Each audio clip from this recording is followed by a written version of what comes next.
What's up, YouTube? Today we're going to start taking a look at something I've been kind of planning and having in the works for a while that I think is pretty interesting. Basically, I'm going to build a pistol, an AR pistol, and utilize the fairly new to market SIG SB-15 pistol brace.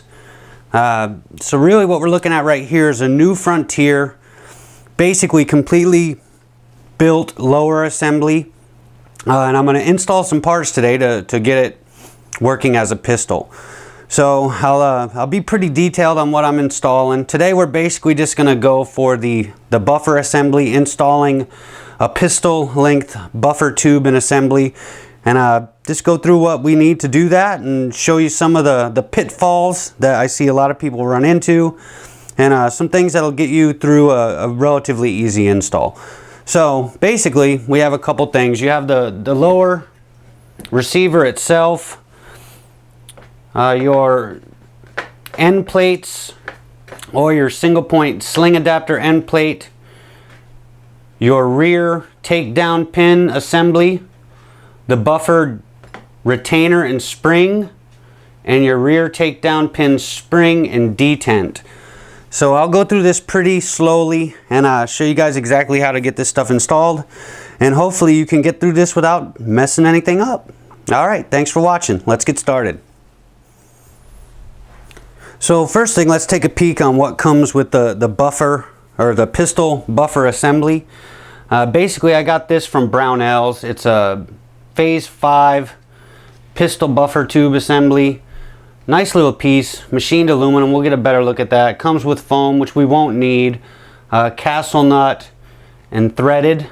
Your buffer assembly with your buffer and buffer spring. And this actually comes with an end plate, even though we're going to go with the single point sling adapter end plate. Really nice stuff, digging it. So this is a relatively easy install. There's just a few things that I see people run into again and again and again that causes them some problems. But we'll touch on that really quick. So let's get this thing installed. Okay, well, first things first, we'll go ahead and get our takedown pin, our rear takedown pin installed, and we'll install the detent and the spring that holds that in place. Basically, you have your rear takedown pin, and you'll see it's notched, and you also have the indentation for the detent that kind of holds it in place. So we'll go make sure that that channel is facing towards the rear of the receiver. Insert it, and you'll see this small hole at the rear of the receiver. That's where your detent and your takedown spring goes. Detent first, and that'll usually fall into place fairly easily. This is also something you got to be careful about when you're doing disassembly. That spring will fly or get caught and bent and just ruined. And if you lose that detent, it can be a pretty big pain. So then we also have our spring we'll insert behind the detent. Again, once we have that spring installed, go ahead and put some tension on it, being careful not to bend it. And we can give that pin a try, make sure it's retained, and the detent and the spring are doing their job. You hear it positively lock right there. So we know we're good. So we can go ahead and get started on the install of the buffer assembly. So with the buffer assembly, again, phase 5 tactical pistol buffer assembly. A couple things of note: it comes with a castle nut. This is basically what will put opposing force on this to keep it from wanting to spin. A lot of times what you'll see when these are installed, there'll be a dab of Loctite right here to keep the castle nut from moving, or the castle nut can be staked. I'm not going to do that right now. I want to try and test this gun and see how it operates before I start going on real strong retention methods. Another thing that's pretty nice about this is you'll see how it has this area that's elongated with the channel that's set up for the retainer, your buffer retainer. That's kind of nice. A lot of these buffer tubes will just be flat, and you'll just have to kind of thread that over. That's kind of nice. So interesting stuff. This will be a fairly easy install. The first thing you want to do is back off your castle nut And you'll see we also have this channel here on the threaded portion. That's where you want to install your end plate or single point sling adapter. And a key thing right here is you want to make sure that that's pressed towards the rear as far as you can. Now the reason you want to do that, and I'll show you as we install, is with this spring being exposed, if this single point sling adapter isn't pressed to the rear as you're threading this on, that'll catch that spring and destroy it. That happens a lot.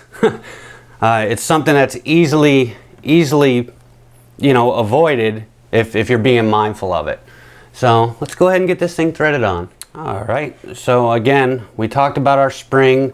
We have our buffer tube assembly and the receiver. I'm going to be extremely careful when I'm starting the thread here. This being a polymer lower, this is not something you want to do incorrectly. Same thing with aluminum. You know, you can definitely cause some galling issues and just tear up a really good lower.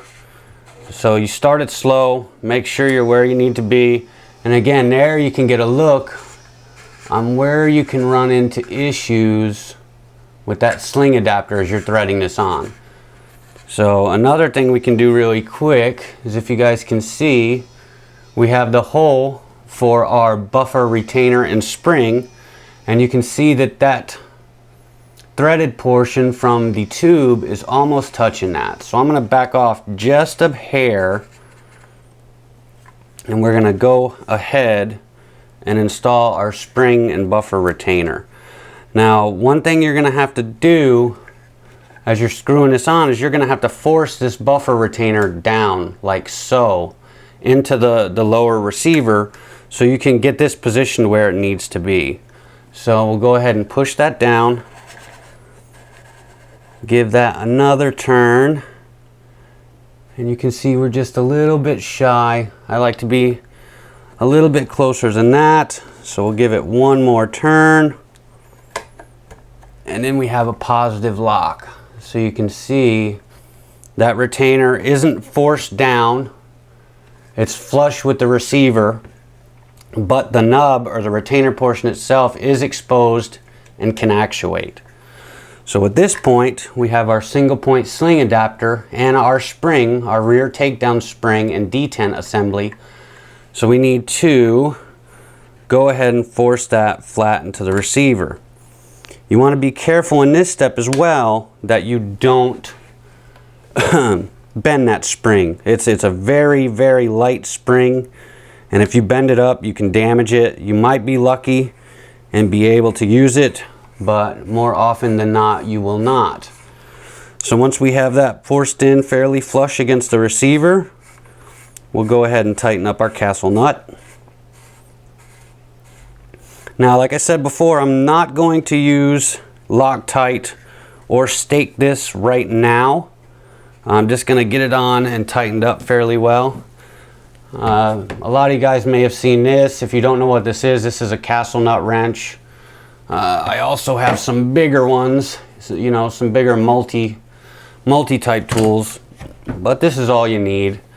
And what you're going to want to do is get a decent hold of the buffer tube assembly and just give it about a good quarter turn. Now, as we get to later on in this build and I cinch everything up, I'll run through everything with a torque wrench, and I'll give you guys all the torque specs and everything that needs to be tightened up to a spec. So there you have it. The tube is installed. We have a pretty nice single point sling adapter here from Tapco.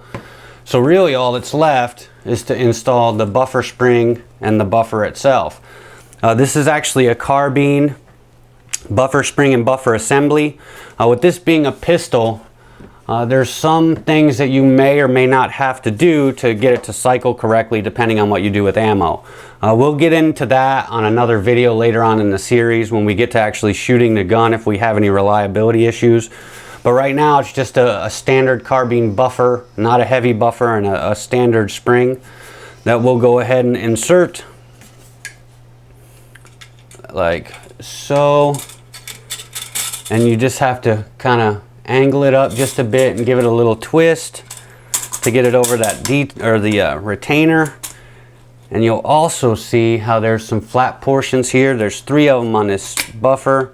We want to make sure that flat portion is sitting towards the bottom, and that's what forces it over the retainer. Then you can spin it to the round portion. Give it a couple pushes, make sure everything's seated correctly. And there you have it, guys. We are basically sitting on a pistol lower right now. I'm going to do a couple other things in this series just to show you guys how I'm getting ready for my upper to arrive, which will be a very, very short upper, 7.5 inches.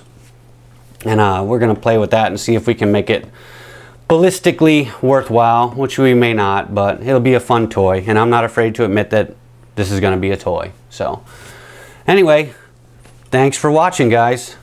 Oh, and one last thing I want to tell you guys about. At the end of this video, as we go to the credits, I'm going to put up a link to a Facebook community and page that I'm working on with a couple other YouTubers and some good friends. That's really pro Second Amendment, pro Constitution, and we're really looking to kind of grow that community. And I'm hoping that you guys are interested enough in Tactical Advantage that you could come by and take a peek at it. I'll throw a link up as well as give you guys a little graphic after this to kind of show you where it is and what it looks like. So much appreciated, guys. Thanks for watching.